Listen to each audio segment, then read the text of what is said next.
Hi, എൻ്റെ പേര് ഫിദ. കോഴിക്കോടാണ് വീട്. കോഴിക്കോട്ടിലൊന്നും അല്ല കേട്ടോ, കറക്റ്റ് സ്ഥലം ഞാനിവിടെ പറയുന്നില്ല.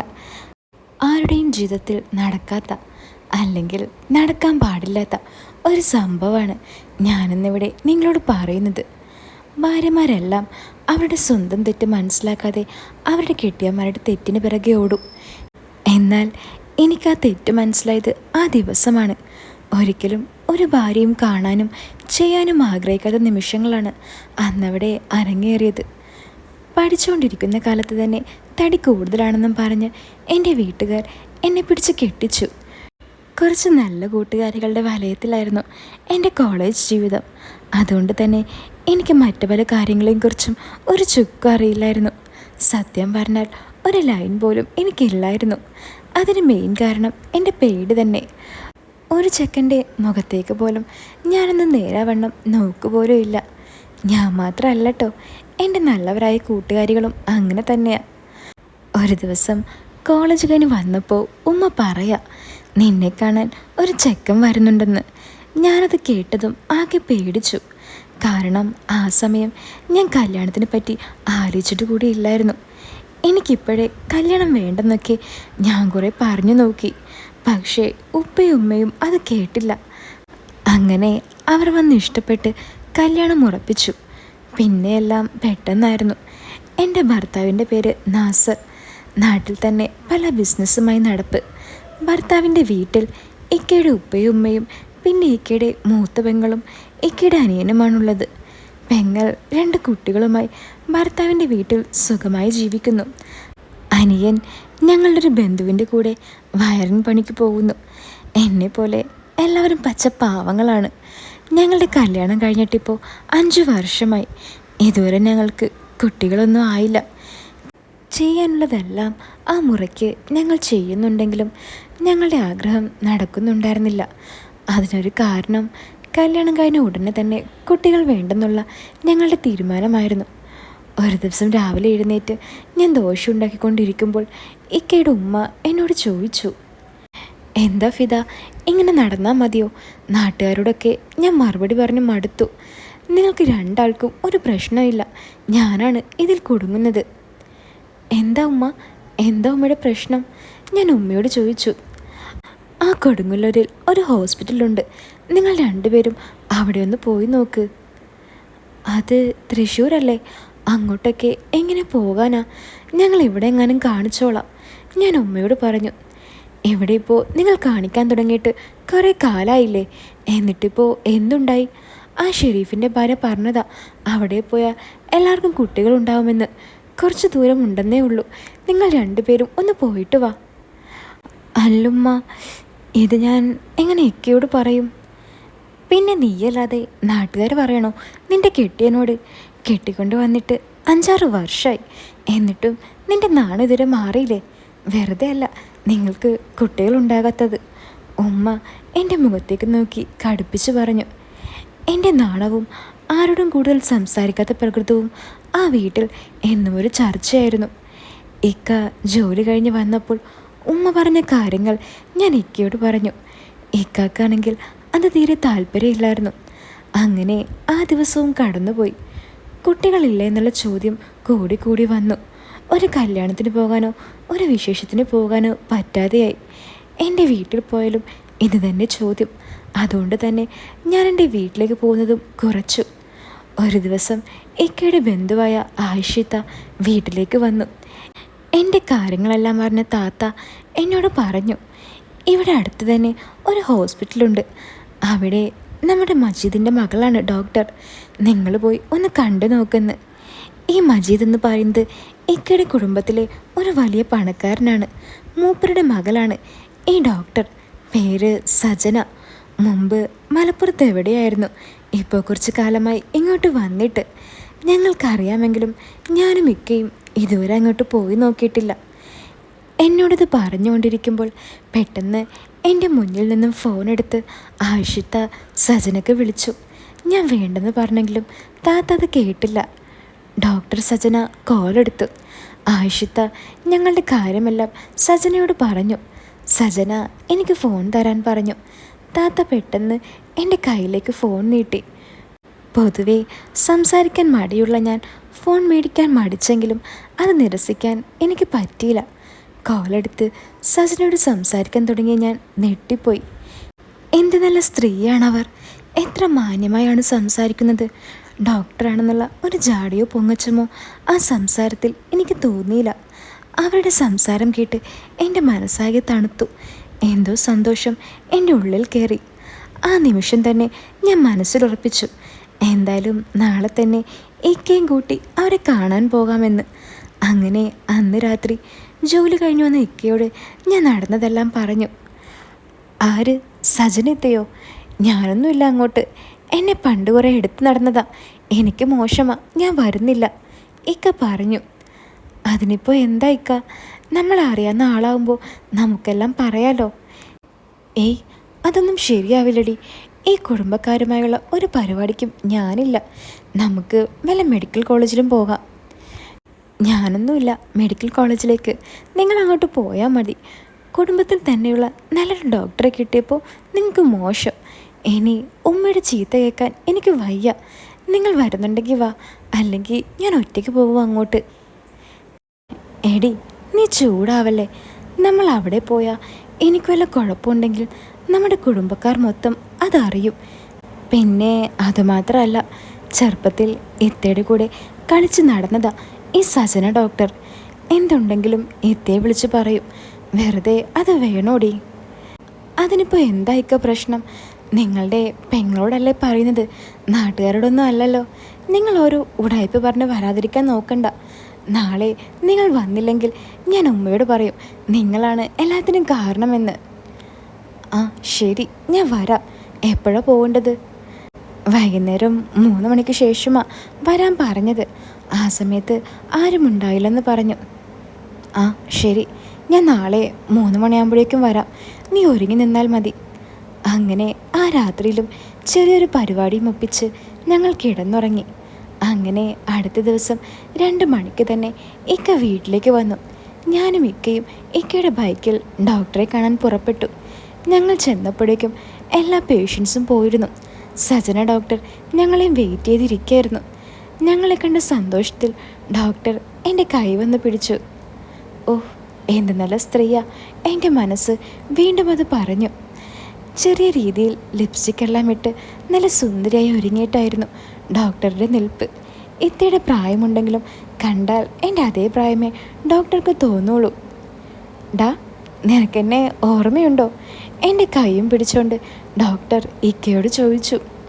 പിന്നെ ഓർമ്മയില്ലാതെ ഇക്ക മറുപടി പറഞ്ഞു. ഓ, എന്നിട്ടായിരിക്കും ഇടയ്ക്കൊക്കെ ഇവിടെ വന്ന് വിശേഷങ്ങൾ തിരക്കി പോകുന്നത്, ഇക്കയെ കളിയാക്കി ഡോക്ടർ പറഞ്ഞു.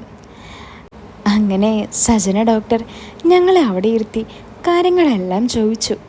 ഞങ്ങൾ പറഞ്ഞത് കേട്ട് ഡോക്ടർ ചെറിയ രീതിയിൽ ചിരിക്കാൻ തുടങ്ങി.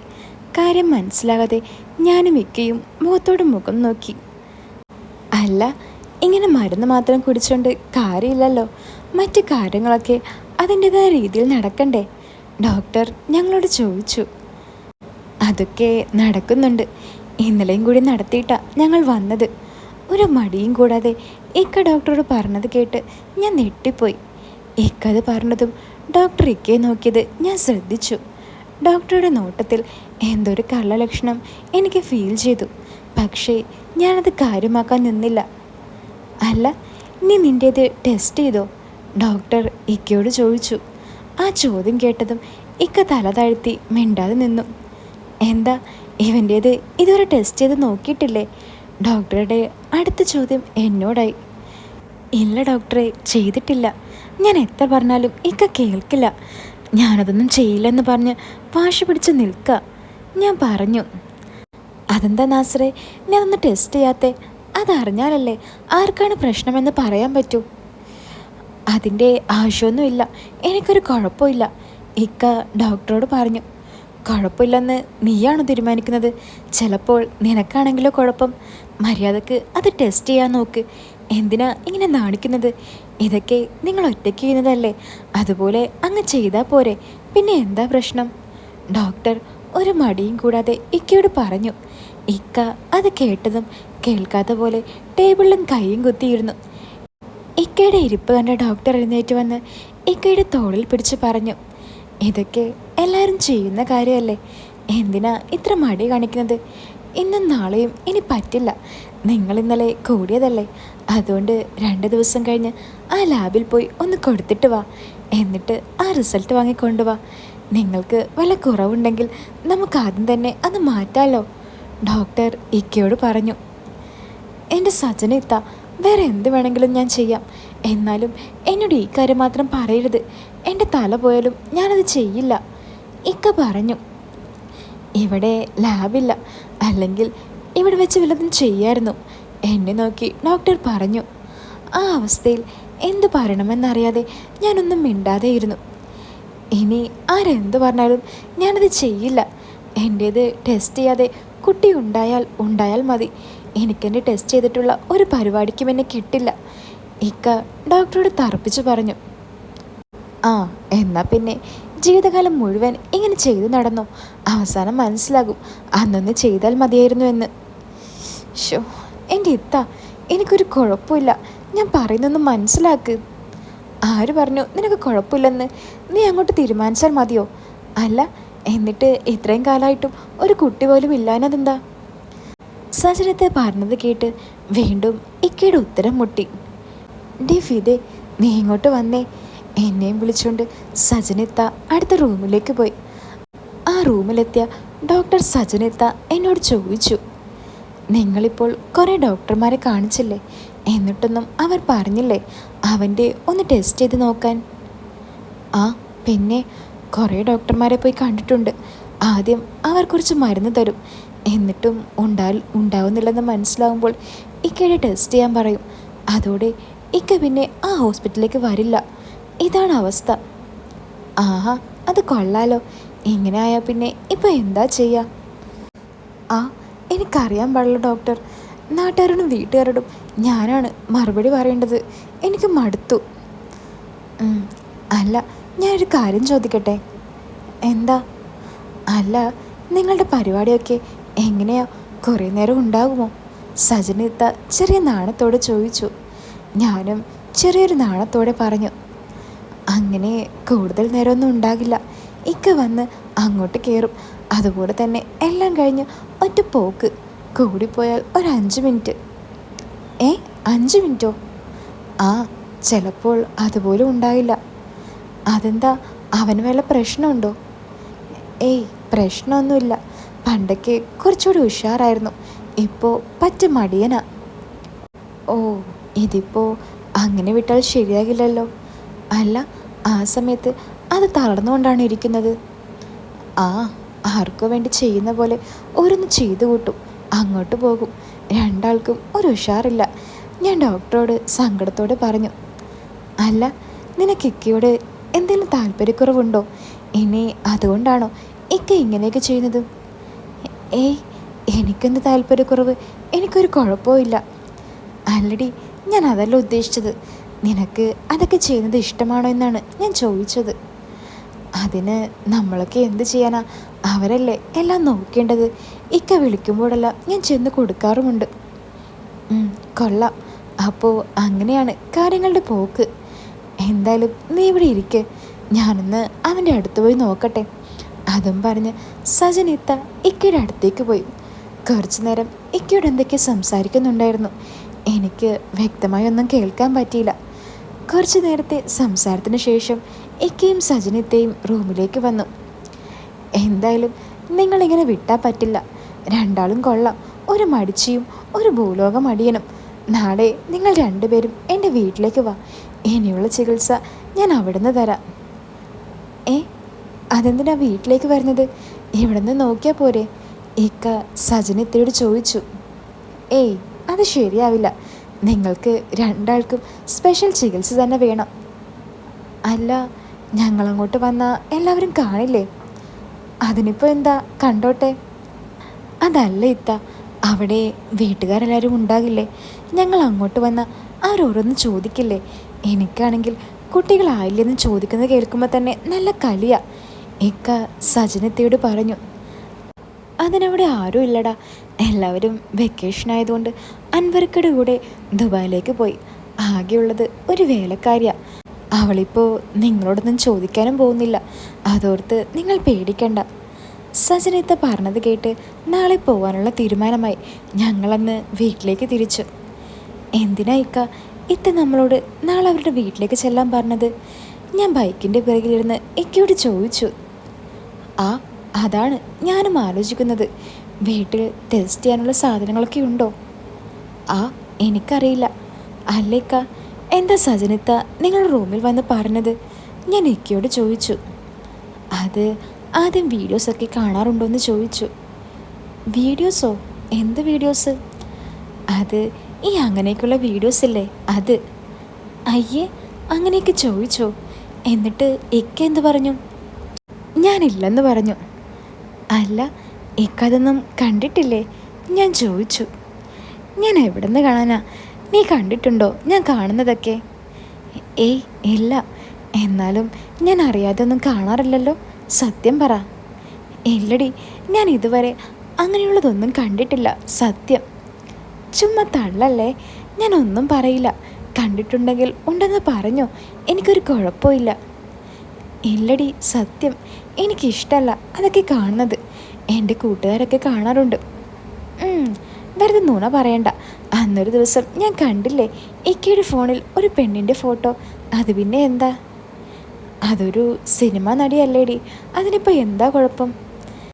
ഏത്? ഒരു നൂൽത്തരി പോലും ഇല്ലാതെ നിന്ന അവളെയോ? കൊള്ള, ഞാൻ വിശ്വസിച്ചു. ഒന്ന് പോയിക്ക, നുണ പറയാതെ. ഇക്ക പഠിച്ച കള്ളനാണെന്ന് എനിക്കറിയാം. അത് പിന്നെ ആരോ വാട്സപ്പിൽ അടച്ചതാ, ഞാൻ അറിയാതെ ഫോണിൽ സേവാക്കി കിടന്നതാ. നീ ഒന്ന് വിശ്വസിക്കുക. എന്തെങ്കിലും ആകട്ടെ. എന്നിട്ട് ഇത്ത എന്തു പറഞ്ഞു? ഇത്ത പറഞ്ഞു ഇടയ്ക്കൊക്കെ അതൊക്കെ ഒന്ന് കാണാൻ, എന്നാലേ അതിനൊക്കെ ഒരു ഉഷാറുണ്ടാകുമെന്ന്. എന്നിട്ടെന്താ? ഞാനൊന്നും മിണ്ടിയില്ല. അപ്പോൾ ഇത്ത ചോദിച്ചു, നീ സഹകരിക്കാറില്ലേ എന്ന്. ഞാൻ പറഞ്ഞു അതൊന്നും കുഴപ്പമില്ല, സഹകരിക്കാറുണ്ടെന്ന്. അപ്പോൾ എന്നോട് പറഞ്ഞു, നാളെ വീട്ടിലേക്ക് വാ, എല്ലാം ഞാൻ ശരിയാക്കി തരാമെന്ന്. എന്ത് ശരിയാക്കി തരാൻ? എനിക്കറിയില്ല, നമുക്ക് ഒന്ന് പോയി നോക്കാം. എന്തായാലും ഡോക്ടറല്ലേ, എന്തെങ്കിലും ഐഡിയ ഉണ്ടാകും, ഇക്ക പറഞ്ഞു. അങ്ങനെ ഞങ്ങൾ ഞങ്ങളുടെ വീട്ടിലെത്തി. രണ്ടാളും ഇങ്ങനെ കറങ്ങി നടന്നോ? ഒരു കുട്ടിയൊന്നും വേണ്ട. അതെങ്ങനെയാ? ഒരു കുട്ടി ഉണ്ടായാൽ ഇങ്ങനെ കറങ്ങി നടക്കാൻ പറ്റില്ലല്ലോ. അമ്മായിയമ്മ ഞങ്ങളെ കളിയാക്കിക്കൊണ്ട് പറഞ്ഞു. ചെറിയ വിഷമത്തോടെ ഞങ്ങൾ രണ്ടുപേരും വീട്ടിലേക്ക് കയറി. അന്ന് രാത്രി തന്നെ ഞങ്ങൾ തീരുമാനിച്ചു, ഇനി എന്തായാലും ഒരു കുഞ്ഞിക്കാൽ കണ്ടേ ഞങ്ങൾ അടങ്ങുമെന്ന്. അങ്ങനെ ആ രാത്രി കടന്നുപോയി. അടുത്ത ദിവസം ഞങ്ങൾ പറഞ്ഞതിനേക്കാളും നേരത്തെ തന്നെ ഡോക്ടറുടെ വീട്ടിലേക്ക് പോയി. അവിടെ ചെന്നപ്പോൾ ഡോക്ടർ എത്തിയിട്ടില്ല. വേലക്കാരെ കണ്ട് സംസാരിച്ച് ഞങ്ങൾ വീട്ടിലേക്ക് കയറിയിരുന്നു. ചുറ്റിലും മതിൽ കൊണ്ട് മൂടിയ ഒരു വീട്, മുറ്റത്ത് ഒരു കാറും കിടക്കുന്നുണ്ട്. ഇക്ക, നിങ്ങൾ ഈ വീട്ടിൽ മുമ്പ് വന്നിട്ടുണ്ടോ? ഞാൻ ഇക്കയോട് ചോദിച്ചു. ഇല്ല. എന്താടി? ഇക്ക എന്നോട് ചോദിച്ചു. അല്ല, പിന്നെ എങ്ങനെയാ ഇക്കാക്ക് ഈ വീട് മനസ്സിലായത്? അത് എനിക്കറിയായിരുന്നു, അവർ ഈ വീടാണ് വാടകയ്ക്ക് എടുത്തതെന്ന്. അപ്പോൾ ഇത് വാടകയ്ക്കാണോ? സ്വന്തമല്ലേ? സ്വന്തമൊന്നുമല്ല. ഇത്ത ഇങ്ങോട്ട് മാറിയപ്പോൾ വരാനും പോകാനും എളുപ്പം നോക്കി എടുത്തതാ. ഞങ്ങൾ അതും പറഞ്ഞുകൊണ്ടിരിക്കുമ്പോൾ വേലക്കാരി താത്ത ഞങ്ങൾക്ക് കുടിക്കാൻ ജ്യൂസുമായി വന്നു. ഞങ്ങൾ അത് കുടിച്ചുകൊണ്ടിരിക്കുമ്പോഴായിരുന്നു ഡോക്ടർ ഇത്തയുടെ വരവ്. സ്വന്തമായി ഡ്രൈവ് ചെയ്തു വരുന്നത് കാണാൻ തന്നെ ഒരു പ്രത്യേക ഭംഗിയുണ്ടായിരുന്നു. നിങ്ങൾ നേരത്തെ എത്തിയോ? ഞങ്ങളെ കണ്ട ഇത്ത ചോദിച്ചു. ഞങ്ങൾ രണ്ടുപേരും ചിരിച്ചുകൊണ്ട് മറുപടി പറഞ്ഞു. നിങ്ങൾ വാ, അകത്തേക്കിരിക്കാം. ഞങ്ങളെയും വിളിച്ച് ഇത്ത വീട്ടിലേക്ക് നടന്നു. നിങ്ങളെവിടെ ഇരിക്ക്, ഞാനൊന്ന് ഫ്രഷായിട്ട് വരാം. ഇത്ത അതും പറഞ്ഞ് ഇത്തയുടെ റൂമിലേക്ക് പോയി. പെട്ടെന്ന് ഞാൻ ഇക്കയെ നോക്കിയപ്പോൾ ഇത്ത പോകുന്നത് നോക്കിയിരിക്കുന്നു. ആ നോട്ടം ശരിയല്ലെന്ന് മനസ്സിലാക്കി ഞാൻ ഇക്കയുടെ കാലിൽ ഒരു തട്ട് വെച്ച് ചോദിച്ചു, എങ്ങോട്ടാ ഈ നോക്കുന്നത്? ഞാനൊരാൾ ഇവിടെ ഇരിക്കുന്നുണ്ടെന്ന് മറന്നോ? ഇക്ക ഒന്ന് നെട്ടി എൻ്റെ മുഖത്തേക്ക് നോക്കി. ഞാൻ കാണുന്നുണ്ട്. എന്താണ് ഒരിളക്കം അവരെ കാണുമ്പോഴൊക്കെ? അതൊന്നുമില്ലടി, ഞാൻ ചുമ്മാ ആ ചുരിദാർ നോക്കിയതാ. ഉം, മതി ചുരിദാർ നോക്കിയത്. രണ്ടുപേരുടെയും മുഖത്തും എന്തോ കള്ളലക്ഷണമുണ്ട്. ഏ എന്താടി നീ പറയുന്നത്? ഇത്ത കേൾക്കണ്ട. നീ ഇതിനാണോ ഇങ്ങോട്ട് ഒരുങ്ങിക്കെട്ടി വന്നത്? അല്ലെങ്കിൽ പിന്നെ നിങ്ങൾ എന്തിനാ അങ്ങോട്ട് നോക്കിയത്? എങ്ങോട്ട് നോക്കിയ കാര്യ നീ പറയുന്നത്? എനിക്കൊന്നും മനസ്സിലാവുന്നില്ല. എന്നെ വല്ല മണ്ടിയാക്കാനൊന്നും നോക്കണ്ട. ഇന്നലെ നിങ്ങൾ രണ്ടുപേരും ഒറ്റയ്ക്ക് സംസാരിക്കുന്നത് കണ്ടപ്പോഴേ എനിക്കൊരു ഡൗട്ടുണ്ടായിരുന്നു. ഓഫ്, നീ ഒന്നും മിണ്ടാതിരിക്കടി. ഇത്ത ഇപ്പോൾ ഇങ്ങോട്ട് വരും. വല്ലതും കേട്ടാൽ അതാകെ പ്രശ്നമാകും. ഞാൻ മിണ്ടാതെ ഇരുന്നോളാം. പക്ഷേ ഇനി വല്ലതും ഞാൻ കണ്ട എൻ്റെ തനി ഗുണം നിങ്ങൾ കാണും, നോക്കിക്കോ. ഓഫ് ശരിയടി, നീ ഒന്ന് അടങ്ങ്. എന്താണ് രണ്ടുപേരുടെ മുഖത്ത് ഒരു ഗൗരവം? പെട്ടെന്ന് ഡോക്ടർ സജന അതും ചോദിച്ചുകൊണ്ട് ഞങ്ങളുടെ അടുത്തേക്ക് വന്നു. ഉള്ളിലെ ദേഷ്യമെല്ലാം അടക്കി വെച്ച് ഞാൻ പറഞ്ഞു, ഏയ് ഒന്നുമില്ല, ഞങ്ങൾ ചുമ്മാ ഒരു സംസാരിക്കായിരുന്നു. രണ്ടാളും ഇങ്ങനെ സംസാരിച്ചിരുന്നാൽ മതിയോ? മൂന്നാമതൊരാൾ വേണ്ടേ? സജനിത്ത ചിരിച്ചുകൊണ്ട് ചോദിച്ചു. ഞാനും ഒക്കെയും വഴക്കെല്ലാം മറന്ന് തല താഴ്ത്തി ചിരിച്ചു. ഇങ്ങനെ ചിരിച്ചിരിക്കുന്നതുകൊണ്ടാ ഒന്നും നടക്കാത്തത്. നിങ്ങളിനി സാധാരണ ചികിത്സ ഒന്നും ചെയ്തിട്ട് ഒരു കാര്യമില്ല. എത്തത് പറഞ്ഞതും ഞാനും ഒക്കെയും അത് കേട്ടൊന്ന് നെട്ടി.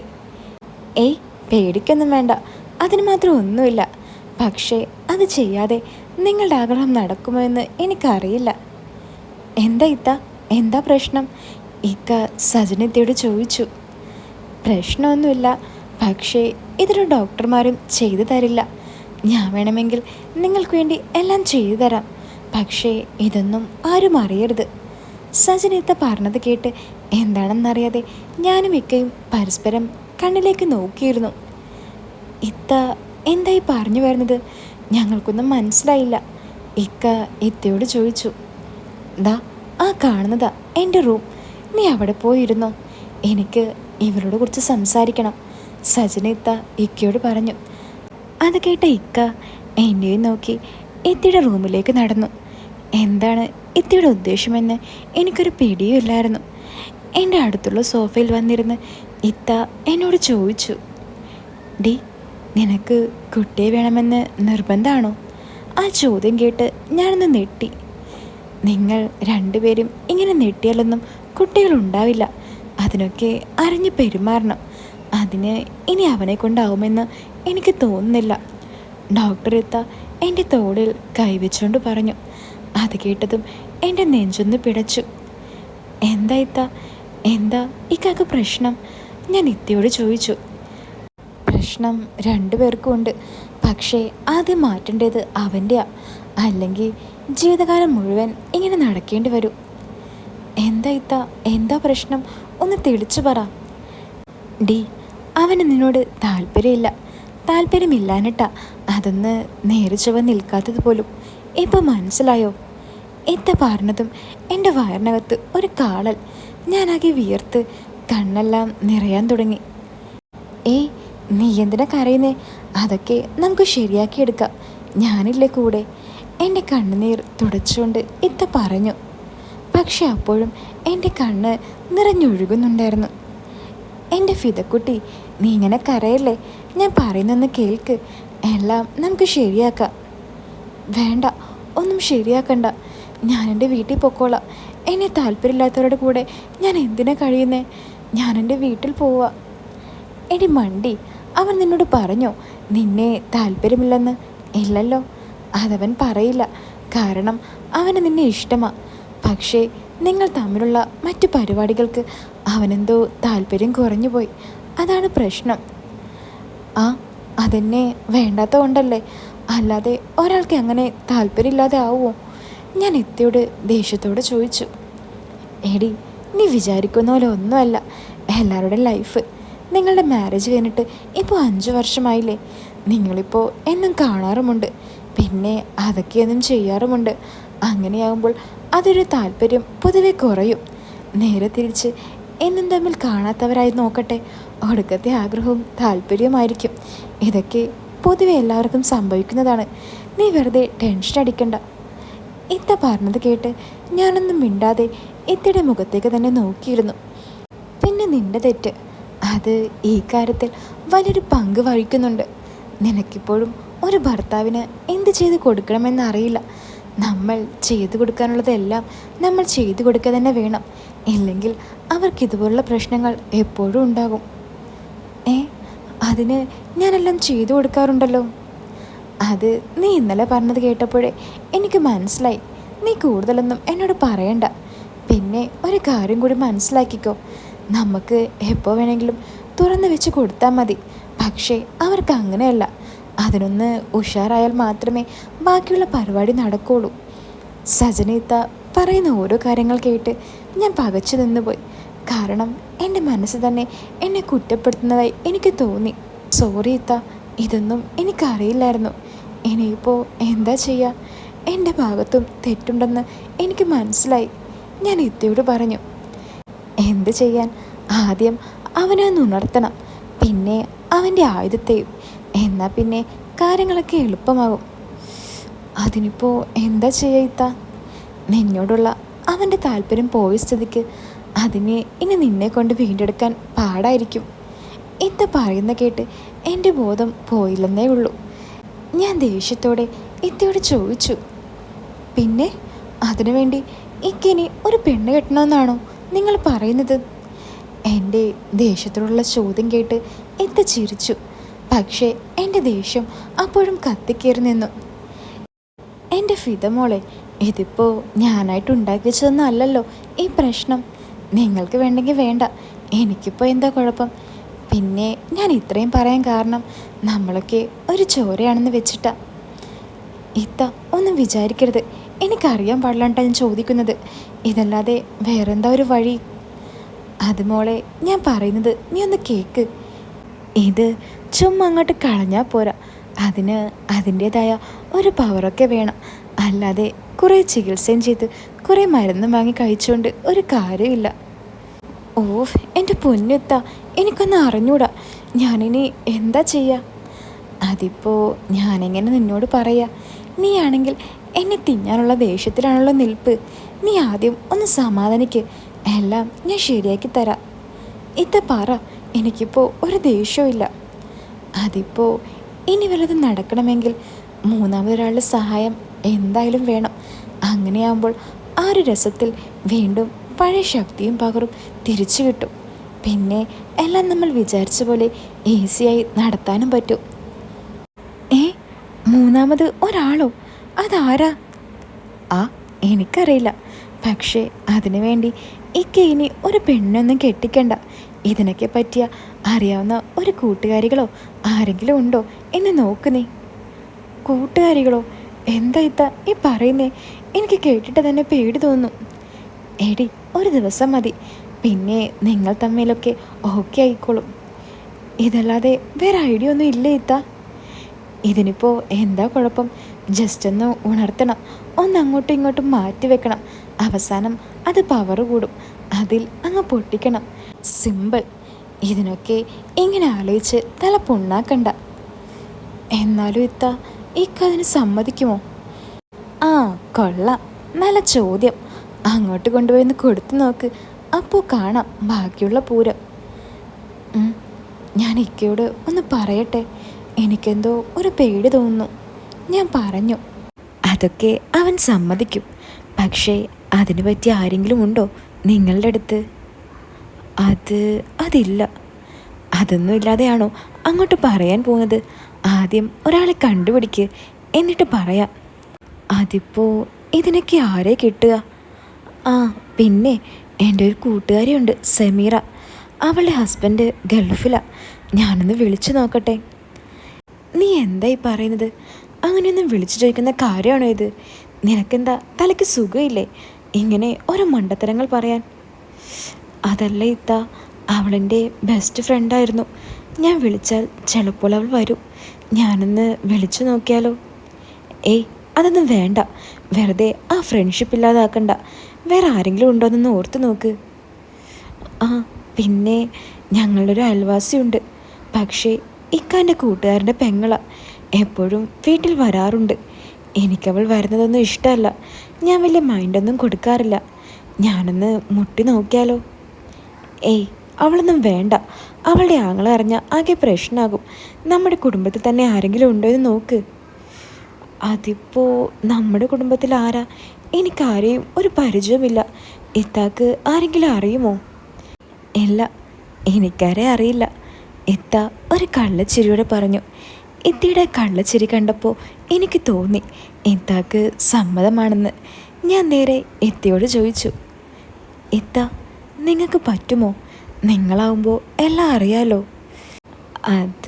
അത് പിന്നെ ഒരു നല്ല കാര്യത്തിനായതുകൊണ്ട് ഒരു കള്ളച്ചിരി മുഖത്ത് വരുത്തി ഇത്ത നാണത്തോടെ പറഞ്ഞു. ഇത്തയുടെ മറുപടി കേട്ട് ഞാൻ ഞെട്ടിപ്പോയി. ഇനിയിപ്പോൾ നിങ്ങൾ ആളെ തിരഞ്ഞ് കഷ്ടപ്പെടണ്ട. ഞാനല്ലാതെ ആരാ ഇപ്പോൾ നിങ്ങളെ ഈ അവസ്ഥയിൽ സഹായിക്കുക? ഞാനുണ്ട് നിങ്ങളുടെ കൂടെ. ഡോക്ടർ ഇത്ത എൻ്റെ കൈ പിടിച്ചുകൊണ്ട് പറഞ്ഞു. സന്തോഷം കൊണ്ട് ഞാൻ ഡോക്ടറത്തെ കെട്ടിപ്പിടിച്ചു. വാ, നമുക്ക് അവൻ്റെ അടുത്തേക്ക് പോവാം. എന്നെയും കൂട്ടി ഇത്ത ഇക്കയക്കുന്ന ഇത്തിയുടെ റൂമിലേക്ക് നടന്നു. ഇത്ത പോകല്ലേ, നിൽക്ക്, ഞാൻ പറഞ്ഞു. എന്താടി? അത് ഇങ്ങനെ രണ്ടാളും കൂടി അകത്തേക്ക് ചെന്നാൽ എങ്ങനെ ശരിയാകും? ഇത്തവിടെ നിൽക്ക്, ഞാൻ പോയി ഇക്കയോട് സംസാരിക്കാം. അതൊക്കെ ആവശ്യമുണ്ടോടി? വേണം, ഇല്ലെങ്കിൽ ഇക്ക എന്നോട് എന്തെങ്കിലും വിചാരിക്കും. ഞാൻ പോയി എല്ലാം ഒന്ന് ഓക്കെ ആയിട്ട് വരാം. എന്നാ നീ പോയി പറഞ്ഞിട്ട് വാ. ഞാൻ നേരെ ഇക്ക ഇരിക്കുന്ന റൂമിലേക്ക് ചെന്നു. എന്താടി അവിടെ കുറേ നേരമായാലോ രണ്ടുപേരും സംസാരിക്കുന്നു? എന്നെ കണ്ടതും ഇക്ക ചോദിച്ചു. അത് ഇക്ക. എന്താടി, എന്താ നിനക്കൊരു നാണം? എന്താ നിന്നോട് ഇത്ത പറഞ്ഞത്? അതിക്ക, ഞാനൊരു കാര്യം പറയട്ടെ. ഇക്ക എന്നോട് ദേഷ്യപ്പെടുമോ? നീ ആദ്യം കാര്യം പറ. ദേഷ്യപ്പെടണോ വേണ്ടിയോ എന്നൊക്കെ പിന്നെ തീരുമാനിക്കാം. അത് പറ്റില്ല. ഫസ്റ്റ് ദേഷ്യപ്പെടില്ലെന്ന് സത്യം ചെയ്, എന്നാലേ ഞാൻ കാര്യം പറയൂ. ഓ സത്യം, ഒന്ന് പറഞ്ഞു തുലയ്ക്ക്. അത് പിന്നെ ഇത്ത പറഞ്ഞു നമുക്ക് രണ്ടാൾക്കും അങ്ങോട്ടും ഇങ്ങോട്ടുമുള്ള താല്പര്യമൊക്കെ കുറഞ്ഞിട്ടുണ്ടെന്ന്. അതുകൊണ്ടാണ് നമുക്കൊരു കുട്ടി പോലും ഇല്ലാത്തതെന്ന്. അത് നിനക്കിപ്പോഴാണോ മനസ്സിലായത്? എനിക്കതൊക്കെ പണ്ടേ അറിയായിരുന്നു. എന്നിട്ട് എന്താ ഇതെന്നോട് നേരത്തെ പറയാതിരുന്നേ?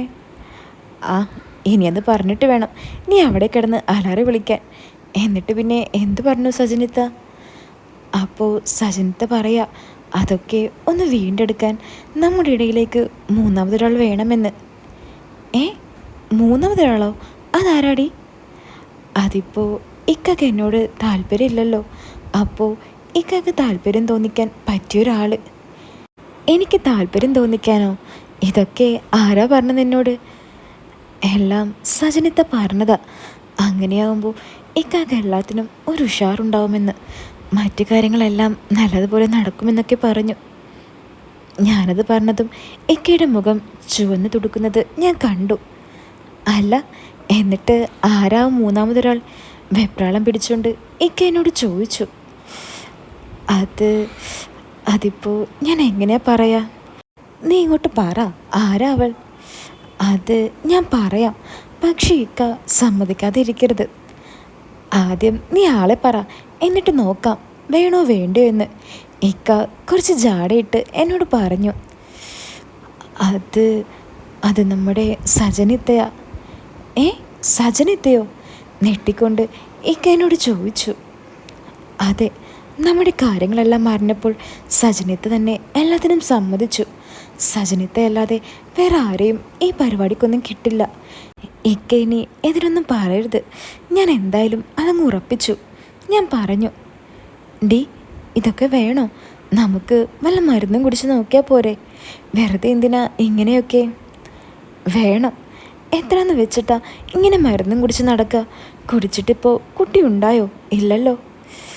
എടി അതല്ല, എന്നാലും ഒന്നുകൂടി ആലോചിക്കണ്ടേ? വേണ്ട, ഇനി ഒന്നും ആലോചിക്കണ്ട. എന്തിനാ ഇങ്ങനെ ആലോചിക്കുന്നത്? ഒരു ഡോക്ടറല്ലേ നമ്മളോട് പറഞ്ഞത്. ഒന്നുമില്ലാതെ ഡോക്ടർ എത്താ ഇങ്ങനെയൊക്കെ പറയുമോ?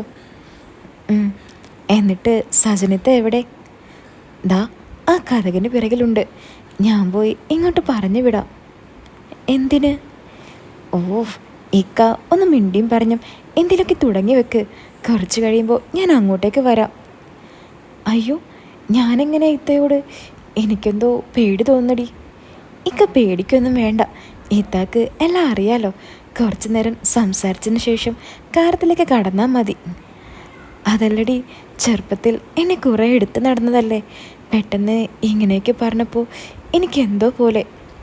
ആണോ? എന്നാൽ പിന്നെ എന്താ ചെയ്യുക? ഇക്കാക്ക് വേറെ എന്തെങ്കിലും ഐഡിയ ഉണ്ടോ? അല്ലെങ്കിൽ ഇക്കാക്ക് ഞാൻ തന്നെ താല്പര്യമുണ്ടെങ്കിൽ തരാൻ പറ്റുമോ നോക്കട്ടെ. ഏയ്, അത് വേണ്ട. അതെങ്ങനെ നടക്കാനാ? കുറേ കാലമായില്ലേ, എന്നിട്ടൊന്നും നടന്നില്ലല്ലോ, ഇക്ക പറഞ്ഞു. അല്ല, ഇക്കക്ക് ബുദ്ധിമുട്ടാണെങ്കിൽ ഞാൻ വല്ല വീഡിയോസൊക്കെ കണ്ട് ഒന്ന് ഒരുങ്ങി വന്നാൽ പോരെ? അങ്ങനെ ഒന്ന് ട്രൈ ചെയ്ത് നോക്കിയാലോ? ഏയ്, അതൊന്നും വേണ്ട. അതുകൊണ്ടൊന്നും എനിക്കാരും ഉണ്ടാവുമെന്ന് തോന്നുന്നില്ല. നമുക്ക് ഇത് തന്നെ നോക്കാം, ഇക്ക പറഞ്ഞു. അപ്പോൾ ഇക്കക്ക് കുഴപ്പമൊന്നുമില്ല? അതിനെ നോക്കിയിട്ട് കാര്യമില്ല. ഇത്തല്ലാതെ ഇനി വേറെ ആരെ കിട്ടാനാ? നമുക്ക് ഇത്തയാകുമ്പോൾ നമുക്ക് അങ്ങോട്ടും ഇങ്ങോട്ടും അറിയാം, ഇത്താക്ക് ഇങ്ങോട്ടും അറിയാം. നീ ഇത്തയോട് ഇങ്ങോട്ട് വരാൻ പറ, ബാക്കി ഞാൻ നോക്കിക്കോളാം. ചെറിയ വിഷമം ഉള്ളിലുണ്ടെങ്കിലും ഞാൻ ഇത്തയുടെ അടുത്തേക്ക് ചെന്നു.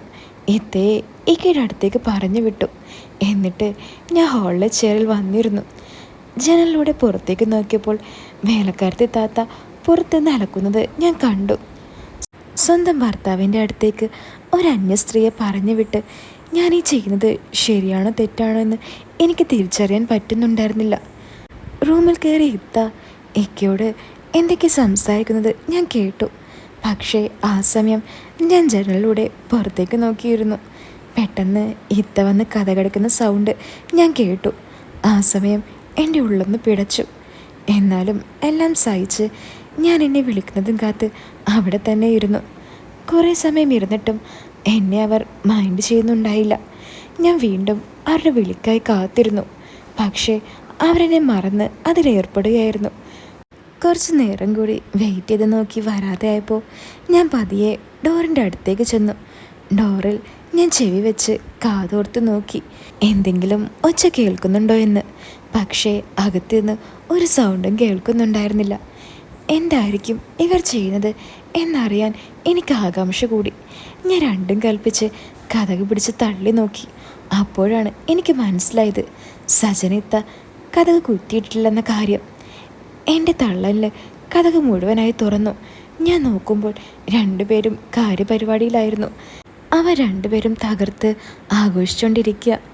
എന്നെ കണ്ട ഇത്ത ഒന്ന് നെട്ടിയെങ്കിലും ഓടി വന്ന് എൻ്റെ കൈ പിടിച്ച് എന്നെ അവരുടെ അടുത്തേക്ക് കൊണ്ടുപോയി. എന്നെ വിളിക്കാത്തതിൽ ചെറിയ സങ്കടമുണ്ടെങ്കിലും ഞാൻ അതൊക്കെ മറന്ന് അവരുടെ കൂടെ എല്ലാം ആഘോഷിച്ചു. ഡോക്ടർ ഇത്ത പറഞ്ഞ പോലെ എല്ലാം ഞങ്ങൾ ഭംഗിയായി ചെയ്തു. ആ മൂന്നാമതൊരാളുടെ പവർ എനിക്കന്ന് ശരിക്കും മനസ്സിലായി. ഇത്രയും കാലം ഇക്കയിൽ നിന്നും ഞാൻ അറിയാത്തൊരു ശക്തിയും പവറും ഞാൻ അന്ന് ശരിക്കും അറിഞ്ഞു. എല്ലാം കഴിഞ്ഞ് അന്ന് രാത്രി വീട്ടിലെത്തിയപ്പോഴാണ് എനിക്ക് ചില സംശയങ്ങൾ തോന്നാൻ തുടങ്ങിയത്. ഇതെല്ലാം സജനിത്ത എന്നെ പറ്റിച്ച് നടത്തിയ കാര്യങ്ങളാണോ? ഇനി ഇക്കയും ഇത്തയും കൂടി എന്നെ പറ്റിച്ചതാണോ എന്നൊരു സംശയം. എന്തായാലും എനിക്കറിയാത്ത കാര്യങ്ങൾ അറിയാനും എൻ്റെ ഭാഗത്തുള്ള തെറ്റുകൾ എനിക്ക് മനസ്സിലാക്കാനും പറ്റി. നമ്മൾക്ക് കൊടുക്കാനുള്ളത് വെറുതെ നീട്ടിവെച്ച് കൊടുത്തിട്ട് കാര്യമില്ല. അത് അതിൻ്റെതായ രീതിയിൽ കൊടുക്കണം. ഇല്ലെങ്കിൽ ഇങ്ങനെയൊക്കെ സംഭവിക്കുമെന്ന് ഞാനൊന്ന് പഠിച്ചു. അപ്പോൾ ഈ കഥ ഇഷ്ടപ്പെട്ടെങ്കിൽ വീഡിയോ ഒന്ന് ലൈക്ക് ചെയ്യാനും ചാനൽ ഒന്ന് സബ്സ്ക്രൈബ് ചെയ്യാനും മറക്കല്ലേ. അതുപോലെ ഇതുപോലുള്ള സ്റ്റോറികൾ ഒരു മറയുമില്ലാതെ കേൾക്കാൻ നിങ്ങൾക്ക് ആഗ്രഹമുണ്ടെങ്കിൽ അടിയിൽ കമൻറ്റ് ബോക്സിൽ ഞാനൊരു ലിങ്ക് കൊടുത്തിട്ടുണ്ട്. അതിൽ കയറി എനിക്കൊരു മെസ്സേജ് അയച്ചാൽ മതി കേട്ടോ. ഞാൻ ഡീറ്റെയിൽസ് പറഞ്ഞു തരാം. അപ്പോൾ പുതിയൊരു കഥയായിട്ട് നിങ്ങൾക്ക് വീണ്ടും കാണാം. എല്ലാവരും കാത്തിരിക്കുക.